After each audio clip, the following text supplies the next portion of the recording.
The Clinton Foundation raising $2 billion to date, but how much actually reaches the people in need? Turns out a lot of the money goes to salaries and overhead expenses. Liz McDonald, she's got experience with this. She's here from the Fox Business Network. All right, so you know how to investigate and break this down.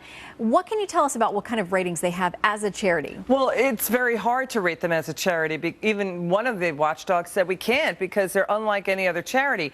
And here's why. It doesn't. The Clinton Foundation doesn't act as a conduit where it raises money and then passes along that money to other charities. It has its own staff of 2,000 workers, and these individuals work on charitable causes. There are 11 programs. They'll do things like agriculture in Africa, or working on HIV drugs for those in need. But when we just break down the expenses, that's where things get kind of curious and opaque, Shannon. For example, the numbers out there, nearly 90% of its expenses for the foundation goes toward, quote, program services. So that sounds great, right? It's going to charity.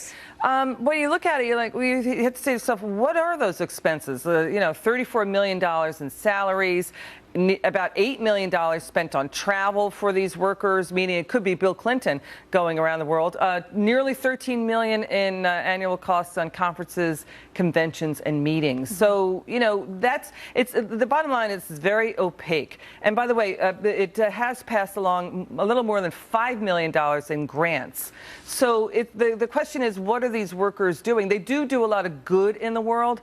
But again, it's very hard for watchdogs to grade this one. Yeah, and that's what people mostly seem to want, is transparency, especially now because there are so many questions about links between the foundation and the State Department while Mrs. Clinton was serving as secretary. Yeah, that's right. And also between her, Mrs. Clinton's 2008 campaign, there were workers there who then went to the Clinton Foundation and then went back to the 2016 campaign. The other point to be made is that, the foundation was saying we're not going to take money from foreign governments while Mrs. Clinton was Secretary of State. But you and I were talking at the break that a lot of foreign governments do run nonprofits, and it would be easy for those nonprofits to give money to the Clinton Foundation. All right, Liz McDonald, thank you for breaking it down for us. And we'll get back to you with more. There's a lot there. Yeah. Great to see you. Sure. All right, so let's talk about it more with our panel. Alan Colmes, host of the Alan Colmes Show and a Fox News contributor, and Lisa Booth, founder of High Noon Strategies and a contributor to the Washington Examiner. Welcome to you both. Hi. Hi, Shannon. All right, Alan, I love spending my Friday afternoons with you, and now Lisa, too, as well. So let me start by asking you, you have this premier charity rating organization, Charity Navigator, that says we can't even rate the foundation. We're not going to say good or bad, but Alan, they say it's so opaque and confusing, as Liz told us about, that they can't even figure out what's going on. Why not more transparency? If only we could find a scandal here. I know we're looking hard. Well, if you can't find anything to also exonerate them, well, I mean, that's an issue. I don't know what you mean by we can't find anything to exonerate them.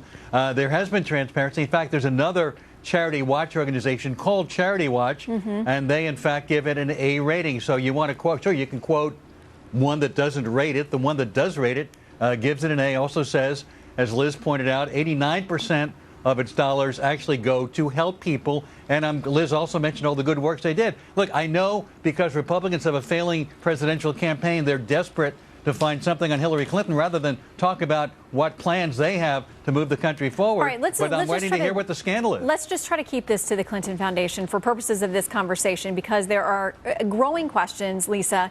We see emails that are now surfacing that weren't supposed to exist. They do exist, and they show questionable potential connections between staffers at the State Department, staffers at the Clinton Foundation, issues of access, and, if nothing else, it raises questions that I'm sure the Clintons are not comfortable with in the midst of a presidential election, but that's on them. Well, absolutely. I mean, there's no question why she took the unprecedented step of setting up a private server and then tried to delete tens of thousands of emails so forensics couldn't recover them. But as Liz pointed out, 90% of the spending went to staff-related expenses and travel. Further, Hillary Clinton failed to disclose these foreign donors in the first place. If you remember, going back about a year, that's when we found out. Also, back in 2009, she testified under oath during her Senate confirmation hearing that donors would not get special treatment when she was at the State Department, which hasn't been the case. The Associated Press reported that 55% of the non-government meetings and phone calls were donors. The International Business Times reported that arms sales to foreign governments that donated to the Clinton Foundation increased under her watch. The New York Times has reported about Uranium One, a deal that she approved as Secretary of State that gave Russia, I believe, about 20% of U.S. uranium, and there was Clinton donors behind that as well. So as Donald Trump points out, it's very difficult to figure out where the Clinton Foundation ends and the State Department begins. Alan, the AP, the New York Times, not, last time I checked, part of the vast right-wing conspiracy. Yep. The AP story had nothing in it.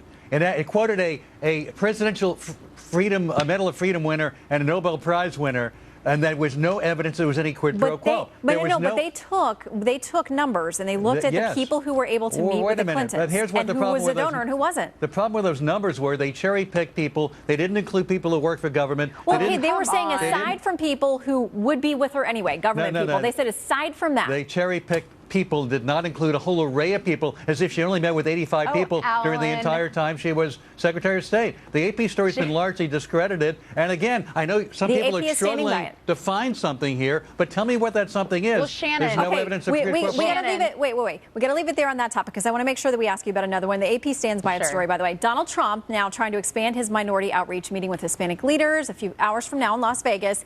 His son, Donald Jr., trying to clear up some of the harsh words his father made about immigration and deportation earlier in the election cycle. Here's a bit of that. You know it's a process. You can't take 11 at one time and just say, boom, you're gone.